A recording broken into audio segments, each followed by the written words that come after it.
هل في خروج للطرف الثالث لو العلاقة دي ثلاثية؟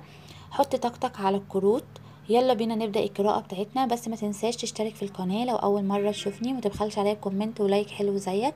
يلا بينا نشوف هل في خروج للطرف الثالث من العلاقة. في مشاكل ما بينه وما بين الشريك في الوقت الحالي، مشاكل قوية جدا، مش مرتاح معاه، مكتئب، بيمر بمرحلة صعبة من الاكتئاب، بيفكر في الانفصال، عايز يخرج من العلاقة دي بأسرع وقت، نفسه يحصل على العدل.